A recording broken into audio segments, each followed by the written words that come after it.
10 बड़े खुलासों के साथ आज लाउड एंड क्लियर की करेंगे शुरुआत और पूरे मामले की इन्वेस्टिगेशन के साथ साथ किस तरीके से लिया जाएगा एक्शन, इसकी एक एक डिटेल होगी। क्योंकि खुद को नारायण का अवतार बताता था बाबा। आपको बता दें, पानी से बीमारी का इलाज करने का दावा करता था बाबा।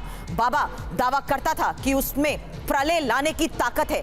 आश्रमों की फ्रेंचाइजी भोले बाबा की तरफ से बांटी जाती थी। बाबा के आश्रम में मोबाइल ले जाने पर पाबंदी थी। सुरक्षा के लिए भी बाबा ने जिस तरीके से महिला ब्रिगेड बनाई थी, उसको लेकर भी बड़ा खुलासा आपके सामने होगा। सुरक्षा कर्मियों को खास ड्रेस पहनने के जो निर्देश थे, उसको लेकर बड़े खुलासे। साथ ही बाबा के साथ जो महिला सत्संग में बैठी दिखती है, वो रिश्ते में मामी है। आपको यह भी बता दें कि 1997 में यौन शोषण के आरोप में बाबा जेल गया था और 1997 से पहले यूपी पुलिस में नौकरी करने वाले भोले बाबा को लेकर 10 बड़े खुलासों के बारे में एक एक जानकारी अब से थोड़ी देर में आपके सामने। लेकिन इस बीच आपको बता दें, इस दर्दनाक हादसे में 121 निर्दोष लोगों की जान गई है और जिम्मेदार बाबा फरार है। उसकी तलाश जोर शोर से हो रही है। लेकिन सूरजपाल उर्फ भोले बाबा पर पिछले 15 घंटों में जो खुलासे हुए, वो बेहद चौंकाने वाले हैं। भोले बाबा का रहस्य लोग चौंकाने वाला है। करीब 25 साल से भोले बाबा गरीबों वंचितों को बेवकूफ बनाता रहा। पानी से इलाज करने का झांसा देकर बाबा ने साम्राज्य कैसे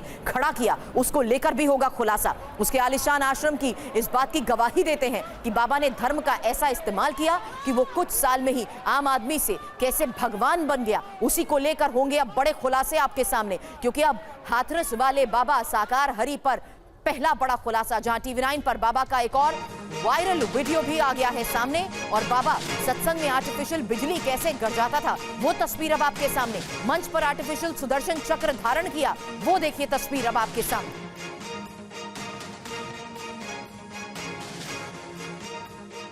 अगर मुझे आवश्यकता पड़ी तो मैं कलेश भी पैदा कर सकता हूँ। मुझे आवश्यकता पड़ी तो मैं प्रलय भी ला सकता हूँ।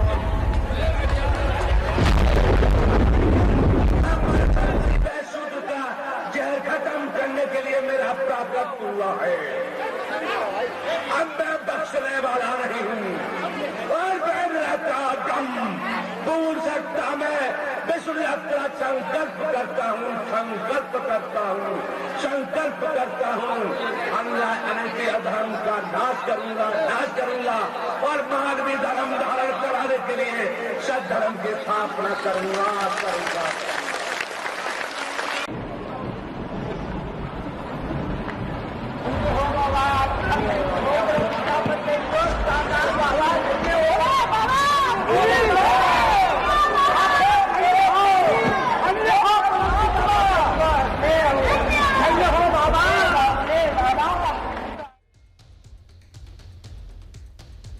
और अब बाबा की आर्मी पर खुलासा। बाबा के पास 3 तरह के सेवादारों की आर्मी। आपको बता दें, महिला सेना जो कि पिंक ड्रेस में नजर आती हैं, बाबा के निजी गार्ड की काली ड्रेस कोड और खाकी सफेद वर्दी में बाबा की तीसरी सेना की भी तस्वीर आपके सामने होगी। बाबा के भक्तों में सबसे ज्यादा महिलाएं भी शामिल बताई जा रही हैं। हालांकि ये आपको हम बता दें कि जिस तरीके से बाबा की ये पूरी नारायणी सेना है, इसको लेकर भी बड़े खुलासे हुए हैं। क्योंकि यहाँ बाबा के पास 3 तरह के सेवादारों की पूरी आर्मी मौजूद थी।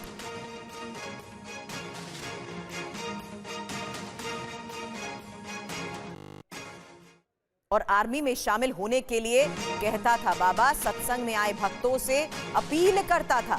तो अब जिस तरीके से अपने साथ लोगों को जोड़ने की ये कोशिश करता था, लोगों को अपने साथ जोड़ने की जो कोशिश करता था, उसमें अपनी सेना में मतलब अपने साथ लोगों को जो सत्संग में भीड़ आती थी, उनसे भी जुड़ने की अपील करता था। साकार हरि परमात्मा का सहारा लो।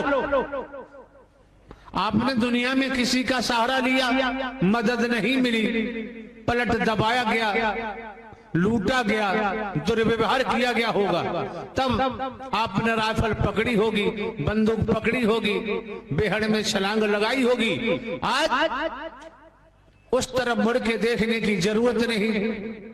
साकार हरि परमात्मा का सहारा लो। जो साकार हरि परमात्मा का सहारा ले लेता है, वो कभी बुरी सोच नहीं रखता, बुरे कर्म नहीं करता, बुराइयों की तरफ नहीं जाता, व्यसनों में नहीं डूबता।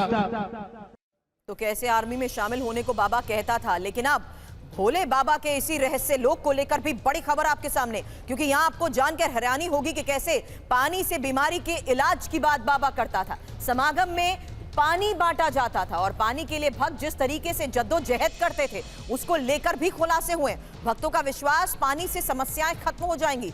बाबा को मनाने वालों में महिलाएं भी सबसे ज्यादा बताई जाती हैं। तो बाबा को लेकर जिस तरीके से बड़े खुलासे हो रहे हैं, अब पानी, भोले बाबा के इस रहस्य लोक में बाबा को मनाने के लिए महिलाएं तो शामिल होती थी, लेकिन भक्तों का यह विश्वास था कि पानी से उनकी समस्याएं खत्म हो जाएंगी। तो हाथरस में हादसे के दिन के प्रवचन का अब ऑडियो भी सामने आया है और ये बात आपको सुननी चाहिए, क्योंकि ऑडियो में मैनपुरी में होने का दावा किया जा रहा है और 26 साल में दान पात्र नहीं होने का दावा। सुनिए क्या कहा।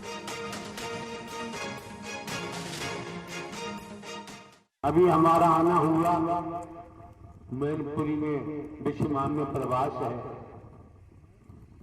मासे चले तो धूप नाम की चीज नहीं, यहाँ पहुंचना हुआ, धूप के भी दर्शन हो रहे हैं।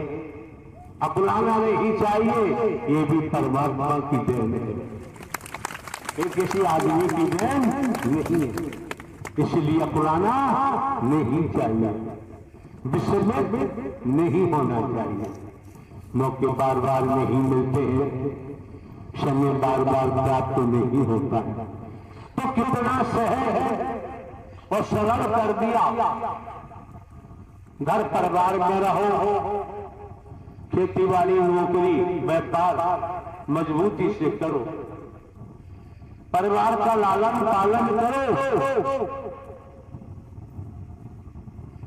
इस मानवमंगल मिलन सद्भावना समागम में किसी को छोटा बड़ा नहीं देखा जाता है, किसी को गरीब अमीर नहीं देखा जाता है, किसी को नर नारी की निगाह से नहीं देखा जाता है। इस मानवमंगल मिलन सद्भावना समागम में कोई भेद नहीं होता है। हम कोई बनावटी बातें नहीं कर सकते,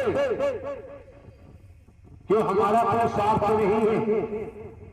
26 साल हो गए, हमने कोई दान पात्र नहीं लगवाया, किसी के साथ से हम रुपया पैसा वस्तु पदार्थ सोना चांदी हीरा मोती जवाहरात हम नहीं लेते, तो हम आपको धोखा क्यों देंगे।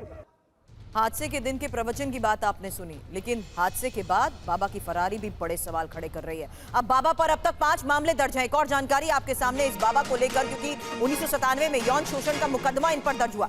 2000 में आगरा में पाखंड फैलाने का केस और साथ ही मृत लड़की को जिंदा करने का जो दावा किया गया।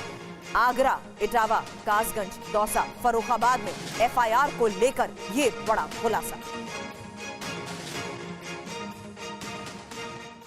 और इस वक्त की एक और सबसे बड़ी खबर है, जहां हाथरस हादसे में ही SDM ने DM को रिपोर्ट दे दी है और बाबा के निजी सुरक्षाकर्मी इसके लिए जिम्मेदार माने जा रहे हैं। सुरक्षाकर्मियों ने ही धक्का मुक्की की, काले कपड़े पहने गार्ड्स ने धक्का मुक्की की और धक्का मुक्की के बाद भगदड़ की रिपोर्ट को लेकर इस वक्त और जानकारी मेरे सहयोगियों से लूं, उससे पहले अब देखिए किस तरीके से इस पूरी ब्रिगेड को लेकर जिस तरीके से खुलासे हुए, जो जिम्मेदारियां आयोजन के दौरान जिनकी होती है उनको लेकर भी अब हाथरस हादसे में SDM ने DM को जो रिपोर्ट सौंपी है उसके जरिए बड़े दावे और बड़ा खुलासा हो रहा है, क्योंकि बाबा के निजी सुरक्षाकर्मी इसके लिए जिम्मेदार बताए जा रहे हैं। सुरक्षाकर्मियों ने जिस तरीके से धक्का मुक्की की वो बात उसमें कही गई है। काले कपड़े पहने गार्ड ने धक्का मुक्की की है और बाबा की ये जो पूरी हम आपको बता रहे हैं 3 तरह की आर्मी मौजूद होती है, उसी के तहत आप जानिए कि किस तरीके से महिला सेना जो कि पिंक ड्रेस में होती है और कुछ ऐसे सिक्योरिटी जो कि ब्लैक सफारी में होते हैं, पुरुष सुरक्षाकर्मी जिनका ड्रेस कोड ब्लैक सफारी है, उसी के बारे में ये जानकारी इस रिपोर्ट में भी सामने आ रही है कि काले कपड़े पहने गार्ड ने ही धक्का मुक्की की और धक्का मुक्की के बाद भगदड़ की रिपोर्ट। अब 2 वीडियो एक साथ हम आपको दिखाएंगे जिससे आपको यह भी पता चलेगा कि कैसे बाबा के काले कपड़े वाले सुरक्षाकर्मी हर सत्संग में खौफ फैलाते हैं। एक तरफ बाबा के पुराने प्रवचन की यह तस्वीर आपके सामने है, दूसरी तरफ बाबा का यह पूरा काफिला। बाबा के काफिले के चारों तरफ सुरक्षा कर्मियों का बकायदा एक घेरा होता है और काले कपड़े वाले गार्ड्स ने ही कल ऐसी भगदड़ मचाई कि 121 निर्दोष लोगों की जान चली गई। अभी जो काले कपड़ों वाले कमांडोज को लेकर बात सामने आ रही है, बाबा की ये जो पूरी ब्रिगेड है, बाबा के काले कपड़े वाले कमांडोज ने जिस तरीके से ये मृत्यु लोक बनाया, वही इंफॉर्मेशन हाथरस एसडीएम की रिपोर्ट में क्या क्या है ये जानकारी अब आपके सामने, क्योंकि प्रवचन के दौरान ही जिस तरीके से बाबा के आने जाने का जो पूरा रास्ता बनाया जाता है, उस दौरान लोग बेकाबू हो गए। हालांकि लोग डिवाइडर तोड़कर बाबा की गाड़ी के पीछे भी दौड़ने लगे। हालांकि ऐसी एक तस्वीर कुछ समय पहले की भी हमने आपको शुरुआत में दिखाई। काले कपड़े पहने वाले ये बाबा के जो सुरक्षा कर्मी हैं, वो लोगों के साथ धक्का मुक्की करने लगे। धक्का मुक्की से ही कई लोग उस वक्त नीचे गिर गए। अफरा तफरी का माहौल बन गया। भीड़ राहत पाने के लिए सामने खुले खेत की तरफ भागने की कोशिश करती, तभी खेत की ओर ढलान वाले रास्ते पर कुछ लोग फिसलने लग गए और भीड़ लोगों को कुचलते हुए इधर उधर भागने लगी। इस भगदड़ की चपेट में महिलाएं आई, बच्चे आए। नतीजा ये कि 121 लोग इस भगदड़ की वजह से अपनी जान गंवा चुके हैं। कुछ लोग घायल बताए जा रहे हैं।